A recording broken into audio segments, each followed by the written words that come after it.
Bonjour, merci d'être fidèle à nos programmes. Alors bien sûr, vous l'aurez compris, de plus en plus actuellement sur les réseaux sociaux et sur Internet, mais c'est notre façon à nous de continuer à vous proposer d'écouter de la musique et surtout d'entendre des artistes franc-comtois. Aujourd'hui, dans ce Studio 3 confiné, c'est un certain Thomas Monica que vous connaissez déjà, parce qu'il était déjà venu dans notre studio. Bonjour Thomas, comment ça va? Salut Clément, tu vas bien? Écoute, très bien, pour le moment ça va. Comment ça se passe ce confinement? Écoute, comme tout le monde, c'est-à-dire qu'il faut prendre un peu ses marques. Voilà, c'est quand même une situation plutôt unique et du coup, il faut faire face au quotidien, mais écoute, ça se passe très bien. Alors Thomas, tu le sais, quand les artistes se rendent à France 3 pour enregistrer un Studio 3, ils viennent enregistrer 2 titres. Alors là, forcément, c'est compliqué, mais tu as joué le jeu et tu nous as proposé une relecture d'une chanson issue de ton premier album, Le Paradoxe de l'Utah. Cette chanson, c'est Les Ours Polaires. Qu'est-ce que tu as voulu nous jouer et comment? Alors en fait, j'ai tout simplement réquisitionné ma copine qui fait les chœurs aussi sur l'album et qui est venue chanter avec moi sur Les Ours Polaires. Tout simplement, avec un guitare-voix. Quand j'habitais un deux hémisphères, quand j'ai dit oui, l'autre c'est hier. Quand j'ai mis cette hypothèse, mon cerveau, entre parenthèses, de poule en moi, se font la guerre, le premier qui blesse me tient en laisse. Les ours polaires rôdent autour de moi, et même si j'en ai pas l'air, en moi c'est l'enfer. Exalté, j'ai mis mon âme en piété de peur de me piétiner. Euphorique, puis dans une crise d'anxiété, je traverse des phases tous les ans l'été. Je peux te mettre sur un piédestal. Et voilà, Les Ours Polaires, Thomas, donc un titre issu de ton premier album, Le Paradoxe de l'Utah, sorti il y a tout juste un an. Qu'est-ce qui s'est passé pour cet album depuis un an? Oui, il s'est passé beaucoup de choses. Il y a déjà beaucoup de passages radio sur France Inter, sur FIP, et voilà, donc j'étais très content. Des signatures avec un management de Dionysos, des signatures avec des bookers belges, bookers français, voilà, des dates qui devaient arriver mais finalement qui ont été annulées. Ouais, c'est ça, je te coupe, mais tu devais notamment jouer en avril en première partie de Dionysos, il y avait beaucoup de concerts prévus, un avec Vanessa Paradis aussi reporté. Bon, forcément, pour vous, les artistes de live, cette période est compliquée. Oui, c'est une période qui est plutôt compliquée. Déjà que c'est un métier qui est quand même qu'on vit au jour le jour. Et effectivement, là, on doit se projeter jusqu'à octobre 2020 pour la reprise des concerts. Et à mon avis, ça risque... je pense qu'il va y avoir encore des chamboulements d'ici là. Voilà. En tout cas, pour les 1 an de cet album, Le Paradoxe de l'Utah, tu as décidé de proposer un titre inédit. Ça s'appelle L'Effondrement. Tu as eu la gentillesse de nous faire parvenir cette chanson pour qu'on en écoute un petit bout. On l'écoute et on en parle derrière. D'accord ?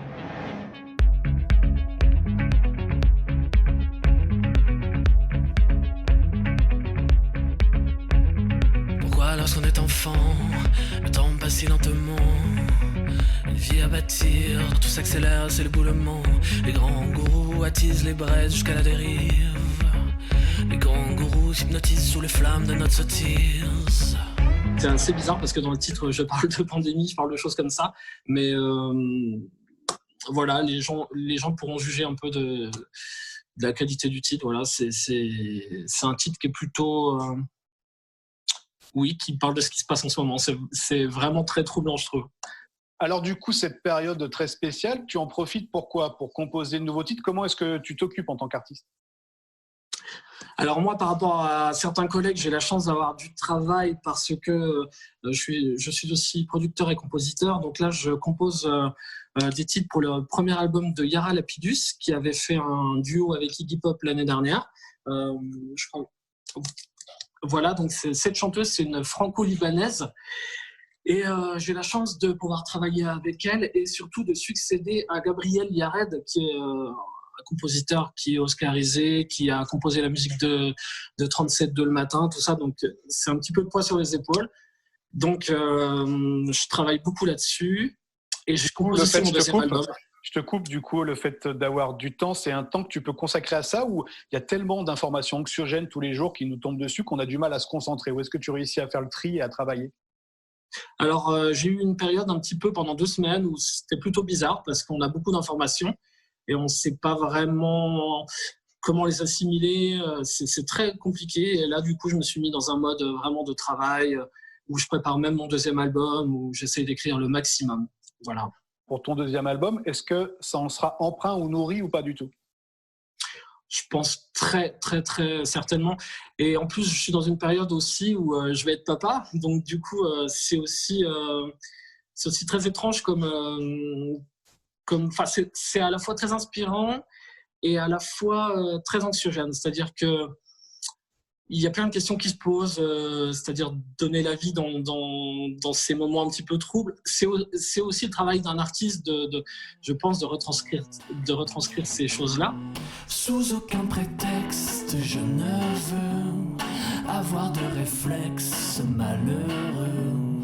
Il faut que tu m'expliques un peu mieux comment te dire adieu. Mon cœur de silex vite prend feu. Ton cœur de pyrex résiste au feu. Je suis bien perplexe, je ne veux me résoudre aux adieux. Est-ce que tu as quand même des conseils à nous donner d'un très bon disque que tu nous conseillerais d'écouter pendant ce confinement ? Oui, alors en ce moment, j'écoute le dernier Strokes. Bon, voilà. Alors pour les plus jeunes, ça va pas dire grand-chose, mais c'est un groupe dans les années 2000 qui ont un peu relancé la vague rock, un petit peu vintage. Donc c'est un album que j'écoute en boucle et qui fait du bien et qui nous sort un petit peu de la vague un petit peu rap avec la boîte à rythme et tout. Là, on revient à des choses un petit peu plus, voilà, avec de la batterie, avec des choses un petit peu plus vraies. They've been saying you're sophisticated. They're complaining, overeducated. You are saying all the words I'm dreaming. Ça, c'est pour le disque. Ok. Question littérature. Un livre à nous conseiller ? Alors, si je peux me permettre, j'en ai deux, mais je peux en donner un. Alors, j'ai un livre très intéressant de Léon Festinger. Alors, c'est un livre sur la dissonance cognitive. Alors, la dissonance cognitive, c'est ce qu'on est en train de vivre en ce moment. C'est-à-dire qu'on sait qu'on va droit dans le mur, mais on essaye quand même de se donner un peu des... Voilà, on se donne des raisons d'avancer, ce qui fait aussi l'espèce humaine. Et je trouve que c'est très intéressant. Et dans mon deuxième album, j'ai puisé beaucoup d'inspiration. Et je fais juste une petite parenthèse aussi sur un deuxième livre, parce que j'ai entendu l'élocution d'Emmanuel Macron hier soir. C'est Introduction à la rhétorique. Ça donne des ficelles aussi de savoir un peu comment ça fonctionne, de faire un bon discours et de bien s'exprimer.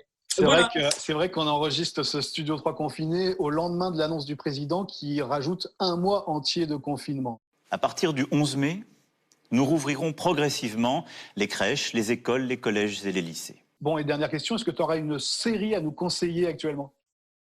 Alors oui, c'est une série anglaise qui s'appelle I'm Not Okay With This, et c'est une série Netflix qui est fantastique, avec des super pouvoirs et tout. Enfin, c'est super cool. Je pense à une dernière question. Dans la chambre de ma fille, j'ai des posters de Jane et d'Angèle. Dans la tienne de chambre, quand tu étais ado, il y avait qui ?